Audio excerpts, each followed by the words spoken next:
Assalamualaikum and welcome to Mehdi's Academy. I'm your teacher Syed Mehdi Kazmi और आज हम ब्रांचेस ऑफ बायोलॉजी को कवर करने वाले हैं। जैसा कि आप जानते हैं कि प्रीवियस लेक्चर्स में हम what is biology, what is life and main branches या फिर आप उन्हें डिवीजन ऑफ बायोलॉजी भी कह सकते हैं, जो कि हमने पढ़ा zoology, botany and microbiology and detail में उनको स्टडी किया था। तो आज का जो वीडियो है वो ब्रांचेस ऑफ बायोलॉजी के मुतालिक होने वाला है कि ब्रांचेस क्यों बनानी पड़ी और कौन सी ब्रांचेस हैं और इनमें क्या हम स्टडी करते हैं। तो आइए स्टार्ट करते हैं आज के इस लेक्चर को। जैसे ही मॉडर्न यानी कि 20th सेंचुरी आई, तो 20th सेंचुरी में काफ़ी सारी डिवीजन्स, जैसे कि हमारे पास 3 मेन डिवीजन्स थी, जिसको हम बॉटनी, ठीक है, एंड ज़ूलॉजी, उसके साथ साथ हम माइक्रोबायोलॉजी, ये 3 मेन डिवीजन्स कर दी गई ताकि स्टडी ऑफ माइक्रो ऑर्गेनिज़म्स को सिंपल किया जाए। क्या किया जाए? सिंपल किया जाए। एक वास्ट सी चीज़ को, बहुत बड़े कॉम्प्लेक्सिटी को, यानी कि लाइफ बहुत कॉम्प्लेक्स है और इवन के हमारे पास स्पीशीज़ जो हैं, total groups of the living organisms, वो भी 1.5 मिलियन को क्रॉस कर चुके हैं, 1.6 मिलियन तक हैं जिनको नाम दिया जा चुका है एंड उनकी क्लासिफिकेशन की जा चुकी है। तो अब इनकी स्टडी सिंपल बनाने के लिए हमारे यहाँ क्या किया गया कि बायोलॉजी में सब डिविजन्स बनाए गए, सब डिविजन्स में भी इनकी ब्रांचेस बनाई गई। जैसे कि मॉडर्न बायोलॉजी, जो कि रिसेंटली 20th सेंचुरी में हम पढ़ रहे हैं, डील्स विद द स्ट्रक्चर। हमारे पास ये स्ट्रक्चर से, फंक्शन से और लिविंग ऑर्गेनिजम्स की काफ़ी सारी दूसरी डिस्क्रिप्शन से ताल्लुक़ रखती है। ठीक है, लिविंग ऑर्गेनिजम्स के स्ट्रक्चर, फंक्शन, उनके नेमिंग, ठीक है, उनको इंसाइज करके पढ़ना, डायसेक्ट करके पढ़ना, ये सारा कुछ उन सब से, यानी कि सारे फेनोमेनाज ऑफ द लिविंग थिंग से ये डील करती है मॉडर्न बायोलॉजी। अब एडवांस रिसर्च, जो कि एज आई टोल्ड यू कि 20th सेंचुरी में हमारे पास लेड की गई थी, जिसमें बायोलॉजी को स्पेशलाइज्ड ब्रांचेस में जो है वो चेंज कर दिया गया, स्पेशलाइज्ड ब्रांचेस में डिवाइड कर दिया गया, जो कि बहुत ही बड़ी इम्पोर्टेंस रखते हैं हमारे मॉडर्न सिस्टम में, यानी कि मॉडर्न बायोलॉजी में। तो कुछ इस तरह से हैं।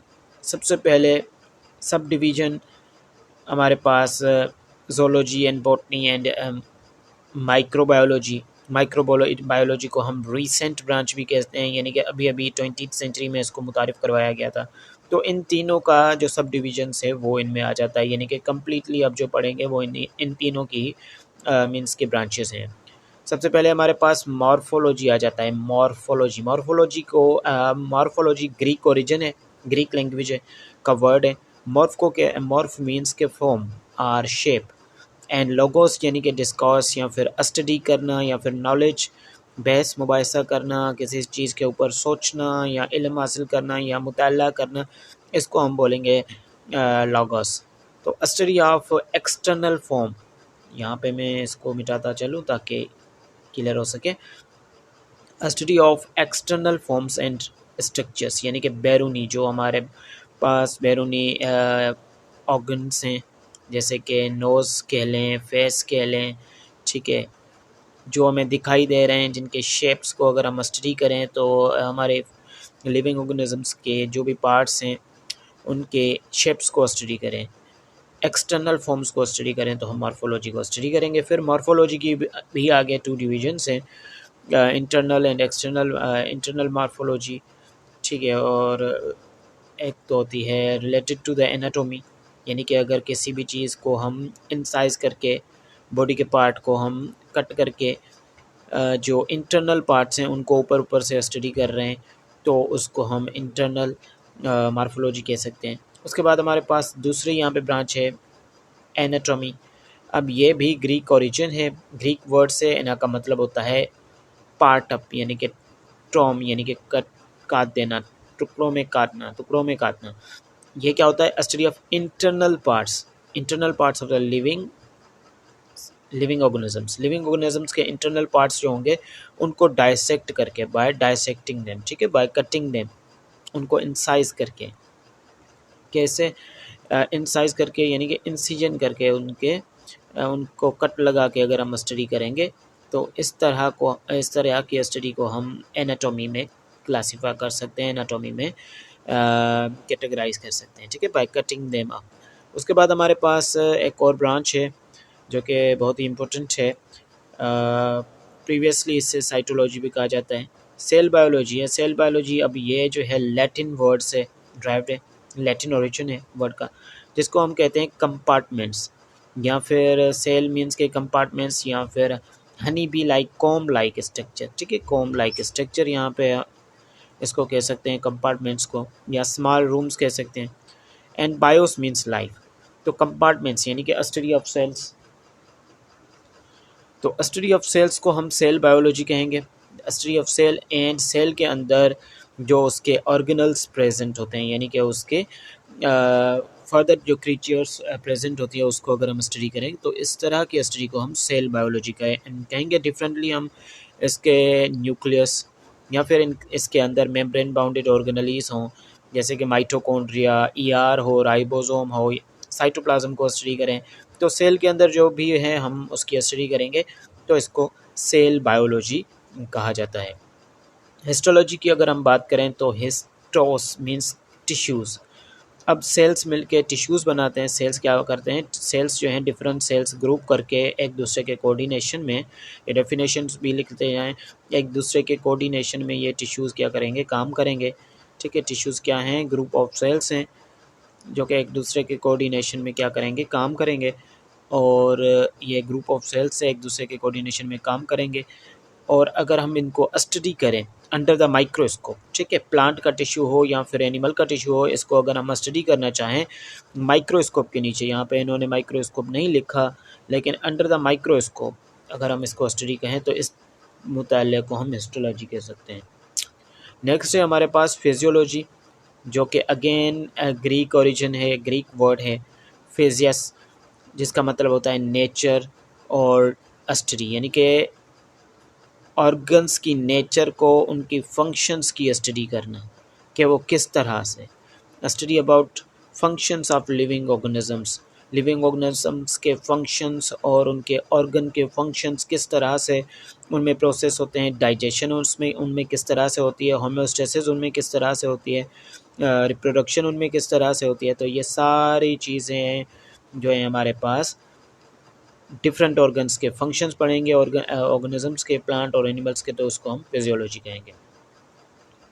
टेक्सोनॉमी की अगर हम बात करें तो टेक्सोनॉमी एक ऐसी ब्रांच होती है जिसमें हम नेमिंग देते हैं, यानी कि अरेंजमेंट करते हैं, क्लासिफाई करते हैं। ये भी ग्रीक वर्ड ही है जिसमें इन्वॉल्व होते हैं रूल्स, यानी कि कायदे कवानीन, किस चीज़ के लिए, ग्रुपिंग, लिविंग ऑर्गेनिजम्स को ग्रुप में डिवाइड कर देना कि ये कॉर्डेट्स हैं, ये प्रोटोजोआ हैं, ये एनिमल्स हैं, ये जो हैं फिशेस, एनिमल्स में भी फर्दर डिवीजन, ये फिशेस हैं, ये बैकबोन वाले हैं तो इनको इन्वर्टिब्रेट, या फिर नहीं हैं तो इनको इन्वर्टिब्रेट, और बैकबोन वाले हैं तो वर्टिब्रेट कहेंगे। तो इस तरह से, और इनको नाम देना किस तरह से नाम देंगे, बायनोमियन नोमेनक्लेचर जो कि कार्ल लिनियस ने मुतारिफ़ करवाया था, और टेक्सोनॉमी के अब्बू को भी कार्ल लिनियस ही बोलते हैं, ठीक है। ये पॉइंट भी आप लिख रहे हैं यहाँ पे। तो लिविंग चीज़ों को, जैसे कि हमारे पास स्पीशीज़ हैं, मुख्तलिफ स्पीशीज़ हैं, as I told you earlier in the starting of the lecture, 1.6 million species has been discovered, और उनको नाम दिया जा चुका है, क्लासीफाई किया जा चुका है। तो अब इसको हम इतनी बड़ी लिविंग ऑर्गेनिजम्स के ग्रुप्स को हम जो है टेक्सोनॉमी में ही स्टडी कर सकते हैं। टेक्सोनॉमी के भी फर्दर डिविजन्स आएंगे, ठीक है। टेक्सोनॉमी की डेफिनेशन के हिसाब से ये क्या है, रूल्स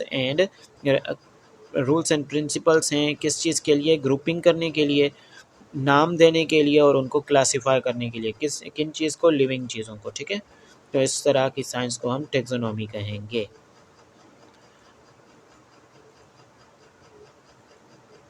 ओके, उसके बाद हमारे पास जेनेटिक्स जो है ऐसी ब्रांच होती है, मीन्स के जेनेसिस यानी कि डिसेंट या फिर ओरिजिन को स्टडी करेंगे कि कहाँ से हेरिडेट हुए, कहाँ से जो है कैरेक्टर्स निकले हैं जो लिविंग ऑर्गेनिजम्स में ट्रांसफ़र हो रहे हैं। तो स्टडी ऑफ हेरिडिटी यानी कि मरूसी खसूसियात या कैरेक्टरिस्टिक्स जो कि ट्रांसफ़र होते हैं पेरेंट्स में से ऑफस्प्रिंग में जो कैरेक्टर्स ट्रांसफ़र होते हैं उनको हेरेडिटी कैरेक्टर्स बोलते हैं। तो इसको हम जो है वो जेनेटिक्स में स्टडी करते हैं। ठीक है, डिटेल में जो है आगे जैसे ही चैप्टर्स आएंगे तो डिटेल में भी हम पढ़ेंगे। उसके बाद है हमारे पास डेवलपमेंटल बायोलॉजी, जिसका पुराना नाम जो है आप इसको, यहाँ तो अभी भी ये वैलिड है लेकिन यहाँ पे हमने इसका नाम चेंज कर दिया है, इसको एम्ब्रियोलॉजी भी कहा जाता है, जिसमें आप जो है एम्ब्रियोज़ की, यानी कि जब एक स्पर्म सेल एंड ओवा मिलते हैं तो फर्टिलाइजेशन होती है, इस फर्टिलाइजेशन के नतीजे में ज़ाइगोट बनता है। ठीक है, फर्टिलाइजेशन के नतीजे में ज़ाइगोट बनता है एंड जब ज़ाइगोट कंप्लीट बनता है तो ये ज़ाइगोट आगे एम्ब्रियो में ट्रांसफ़र होता रहता है। तो एम्ब्रियो को हम स्टडी करेंगे, ज़ाइगोट ट्रांसफ़र होगा एक बॉल लाइक स्ट्रक्चर एम्ब्रियो में।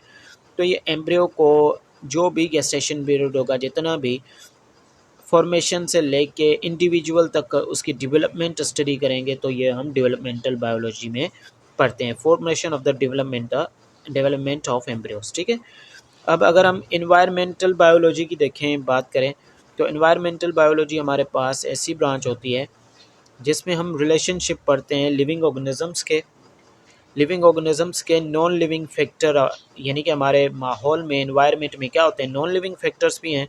हमारा टेम्परेचर हो गया, एयर हो गई, ठीक है, डस्ट वगैरह, ये सारे नॉन लिविंग फैक्टर्स हैं, और वाटर हो गया। तो उनके साथ क्या इंटरेक्शन है, उनका हम पे क्या असर है लिविंग चीज़ों पे, और हमारी वजह से माहौल पे क्या इफ़ेक्ट है, तो ये सारा हम इन्वायरमेंटल बायोलॉजी में स्टडी करते हैं। अब नेक्स्ट जो है हमारे पास पैलेंटोलॉजी यानी कि एशियंट ऑन्टिस, यानी कि स्टडी ऑफ फॉसिल्स आप कह सकते हैं, यानी कि वो ऑर्गेनिजम्स जो कि पास्ट में क्या हो चुके हैं, डिस्टिंक्ट हो चुके हैं, तबाह हो चुके हैं, with the passage of the time, with the evolution वो तबाह हो चुके हैं, और अब उनके रिमेन्स हमें मिलते हैं फॉसिल्स की फॉर्म में, उसको हम स्टडी करेंगे। रिमोट पास्ट ऑर्गेनिक लाइफ, यानी कि वो लाइफ जो अभी हमारे पास एक्सटिंक्ट हो चुकी है, डिस्ट्रॉय हो चुकी है, तो उसको हम जो है with the help of study करेंगे, फॉसिल्स के हिसाब से स्टडी करेंगे, तो इस मुताले को हम कहेंगे पैलेंटोलॉजी कहेंगे। ठीक है, उसके बाद हमारे पास एक और ब्रांच है बायोटेक्नोलॉजी, यानी कि बायो में, लाइफ को इजी करने के लिए टेक्निक्स यूज़ की जाए, मैनिपुलेशन की जाए जीन्स में, ठीक है, हेरिडिटी मटेरियल में, जीन्स में मैनिपुलेशन की जाए, अपनी मर्ज़ी के कैरेक्टर्स लाने के लिए, अपनी मर्ज़ी के कैरेक्टर्स और ट्रेट्स लाने के लिए। तो इस तरह के स्टडी को जी, इसमें फिर आगे जीन की लोकेशन चेंज करना, डिज़ायरेबल कैरेक्टर हासिल करने के लिए बायोटेक्नोलॉजी, इस मीन्स के ऐसे मुतल्ले को हम बायोटेक्नोलॉजी कहते हैं, जिसमें हम मैनिपुलेशन ऑफ द जीन अपने डिज़ायर्ड कैरेक्टर्स को हासिल करने के लिए करते हैं। सोशियोलॉजी या सोशो बायोलॉजी जो है, इसमें हम सोशल बिहेवियर, यानी कि हम लिविंग ऑर्गेनिजम्स जो हैं वो एक दूसरे से कैसे बिहेव करते हैं, हमारा बिहेव टावर्ड्स द डॉग कैसा होता है एंड टावर्ड्स द हॉर्स कैसा होता है, एक दूसरे से इंटरेक्शन कैसे होते हैं हमारे, हम उन पे कैसे डिपेंड कर रहे हैं या नहीं कर रहे, कौन से लिविंग ऑर्गेनिजम्स जो हैं हम अपने डोमेस्टिक लाइफ में, यानी कि उनको मीन्स के आप कह सकते हैं कि उनको ब्रिंग अप करते हैं, उनको अपने घरों में रखते हैं, और किन लिविंग ऑर्गेनिज्म से हम भागते रहते हैं, हमारा उनके साथ एसोसिएशन क्या है, तो इस एसोसिएशन को, इस राब्ते को और उनके साथ बिहेवियर को हम सोशो बायोलॉजी में स्टडी करते हैं। पैरासाइटोलॉजी अगर हम देखें तो हमारे पास कुछ लिविंग चीज़ें होती हैं जो कि लिविंग ऑर्गेनिजम्स होते हैं जो कि दूसरी चीज़ों पे डिपेंड करते हैं, उनकी बॉडी में रहते हैं, ठीक है, उनकी बॉडी में रहते हैं, यानी कि जिसमें रहेंगे उसको होस्ट कहेंगे। जैसे कि हमारे सरों में ये लाइस जो जुएँ होती हैं वो भी रही होती हैं, और मुख्तलिफ़ एनिमल्स के गट में, इंटेस्टाइन्स में कुछ बैक्टीरियाज वगैरह, ये लिविंग ऑर्गेनिजम्स जो हैं माइक्रोब्स रह रहे होते हैं, और क्या कर रहे होते हैं, कुछ हमें नुकसान दे रहे होते हैं। तो जो नुकसान दे रहे होंगे उनको पैरासाइट बोलेंगे, जैसे कि लाइस हमारे सर में। तो इनकी स्टडी करना, कैसे ट्रांसफ़र होते हैं, कैसे ये नुकसान देते हैं, मोड ऑफ न्यूट्रिशन इनका क्या होता है, मोड ऑफ ट्रांसमिशन इनका क्या होता है, तो इसको हम पैरासाइटोलॉजी में स्टडी करते हैं। अब उसके बाद फार्माकोलॉजी जो है फार्माकोन यानी कि ड्रग्स की स्टडी करना, जिसमें हम मेडिसन जैसे कि हमारे पास डॉक्टर्स होते हैं फार्म डी वाले, फार्मेसी वाले, स्टडी करनी पड़ती है इनको भी 4-5 साल 5 साल अमूमन आई थिंक के 5 साल ही स्टडी करनी पड़ती है उनको, फार्म डी वालों को, जिसमें वो ड्रग्स का बनना, फिर उनके effects, side effects, positive negative, ये सारे एक्शन कैसे होंगे, action of the drugs, positive negative, ये सारे वो स्टडी करेंगे फार्माकोलॉजी में, यानी कि ड्रग्स मेडिसिन बनाना इनका काम होगा, ड्रग्स बनाना इनका काम होगा, फिर इनको डॉक्टर ऑफ फार्मेसी भी कहते हैं। ठीक है, उसके बाद हमारे पास मॉलिक्यूलर बायोलॉजी है। मॉलिक्यूलर बायोलॉजी में हम ऑर्गेनिक मॉलिक्यूल्स यानी कि जिससे हमारी लाइफ, जैसे कि सेल और सेल ऑर्गेनलीज मिलके बनते हैं। ऑर्गेनिक मॉलिक्यूल्स में हमारे पास प्रोटीन, लिपिड, ये सारे आ जाते हैं। ठीक है, प्रोटीन, लिपिड, कार्बोहाइड्रेट, ये जाके हम आगे स्टडी करेंगे। तो ये सारे मॉलिक्यूल मैं यहाँ पे शॉर्ट लिख रहा हूँ ताकि इजीली अंडरस्टैंड हो जाए। कार्बोहाइड्रेट्स आ गए, ठीक है, और लिपिड्स हैं, ये सारे ऑर्गेनिक हमारे पास हैं और जो कि मिलके बने हैं 6 बेसिक लाइफ एलिमेंट्स से। तो उनको हम मॉलिक्यूलर बायोलॉजी में स्टडी करते हैं। और आज का ये जो वीडियो है वो बहुत लंबा आ चुका है बिकॉज डिटेल में समझाया है आपको सारी branches of the biology. Inshallah, next video will be on the next topic. See you in the next lecture. Take care and Allah Hafiz.